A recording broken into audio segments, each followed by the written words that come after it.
Hello students, let's start the exercises of chapter 10 Helen Keller. Now move on to the word meanings. Dearly. Dearly means very much. Agree means consent, यानी जब हम किसी चीज़ के लिए agree करते हैं, राज़ी हो जाते हैं. Illness. Illness means sickness, बीमारी. Important means having a great effect on value, यानी हमारे लिए कभी कभी कोई चीज़ बहुत important होती है, ज़रूरी होती है, तो important means ज़रूरी. Bright means intelligent. Now we can also make the sentences with these words. Dearly. I love my mother dearly. मैं अपनी मम्मी से बहुत ज़्यादा प्यार करती हूँ. Agree. I agree to your proposal. मैं तुम्हारे proposal के लिए तैयार हूँ. Illness. Due to her illness, she could not attend the school. यानी अपनी बीमारी की वजह से वो स्कूल अटेंड नहीं कर सकती. Important. Trees are very important for us. पेड़ हमारे लिए बहुत ज़रूरी हैं. Bright. She is a bright student. Bright means intelligent. Now answer the following questions. Something is wrong said Helen's mother. What was wrong with Helen. Helen की mummy ने कहा था ना स्टोरी में कि हेलन के साथ कुछ गलत हुआ है, तो हेलन के साथ गलत क्या हुआ था? So the answer for this question is Helen could not see or hear, कि हेलन ना तो देख सकती थी और ना ही सुन सकती थी. Second question, although Helen could not hear or see, what kind of girl was she? जब हेलन कुछ देख नहीं सकती थी, सुन नहीं सकती थी, तो हेलन किस तरह की लड़की थी? Although Helen could not see or hear, yet she was an intelligent girl. भले ही वो कुछ सुन नहीं सकती थी, देख नहीं सकती थी, उसके बाद भी वो कैसी थी? बहुत समझदार थी, बहुत इंटेलिजेंट थी. Who agreed to help Helen? Helen को हेल्प करने के लिए कौन अग्री हुआ था, कौन तैयार हुआ था? So Miss Sullivan, a young teacher, agreed to help Helen. How did Miss Sullivan help Helen? Miss Sullivan ने हेलन को कैसे हेल्प किया था?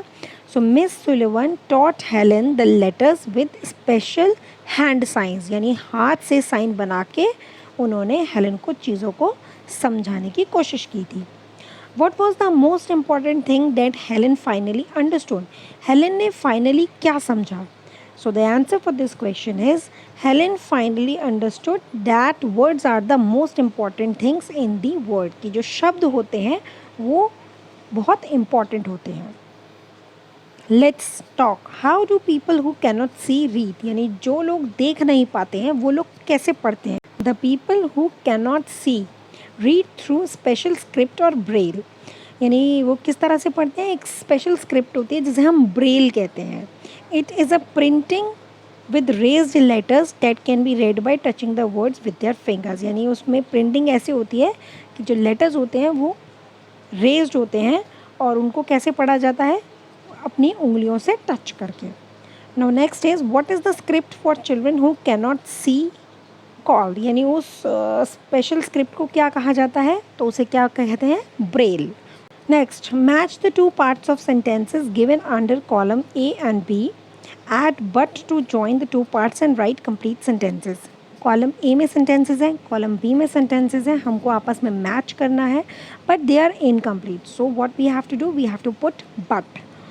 Like first one, Helen lived after her illness but she could not hear or see.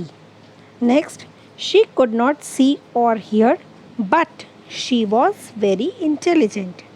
Next, people thought that she could not learn anything, but her mother thought she could learn. Next, Helen copied the words, but she did not understand what she was doing. Miss Sullivan was strict, but she was kind to Helen. Next, read the following sentences. A. Her clothes were always dirty. So यहाँ पर always का क्या मतलब हुआ? हमेशा, कि उसके कपड़े हमेशा dirty होते थे, यानी गंदे होते थे. Always का मतलब क्या होता है? हमेशा. Next, she was often angry. Often means अक्सर, ज़्यादातर, कि वो ज़्यादातर गुस्से में रहती थी. Next, sometimes. समटाइम्स का मतलब क्या होता है? कभी कभी. शी ले ऑन द फ्लोर. कभी कभी वो ज़मीन पर भी लेट जाती थी. नेक्स्ट, हर पेरेंट्स नेवर स्कोल्डेड हर। नेवर का मतलब होता है कभी नहीं, यानी उसके पेरेंट्स उसे कभी भी डांटते नहीं थे। सो नाउ यहाँ पर इसी से रिलेटेड एक क्वेश्चन है। Now your friend will ask you the same questions, जहाँ पर हमको क्या यूज़ करना है, ऑलवेज। ऑलवेज किसके लिए यूज़ किया जाता है, हमेशा। ऑफन मीन्स अक्सर या ज़्यादातर।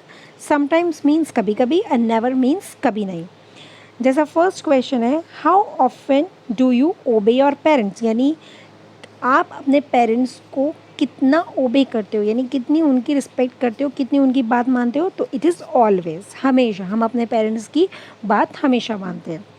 Next, how often do you visit your grand parents, की अक्सर हम अपने ग्रैंड पेरेंट्स से मिलने जाते रहते हैं, तो you can write often. Next, fight with your brother और सिस्टर, अपने भाई या बहन से कितना फ्रीक्वेंटली लड़ाई करते हो, तो समटाइम्स। हेल्प अदर्स, आप दूसरों की हेल्प कितना करते हो या कितना फ्रीक्वेंटली करते हो, तो ऑलवेज, हम हमेशा दूसरों की मदद करते हैं। Throw waste in the dustbin, always, हमेशा हम डस्टबिन में ही कूड़ा डालते हैं। Switch off the lights when you go out of the room, यानी लाइट, कई कई बच्चों की क्या होती है, आदत नहीं होती है, लाइट खुली है, फ़ैन खुला है, तो ये आपको लिखना है ऑफन, समटाइम्स, ऑलवेज या नेवर।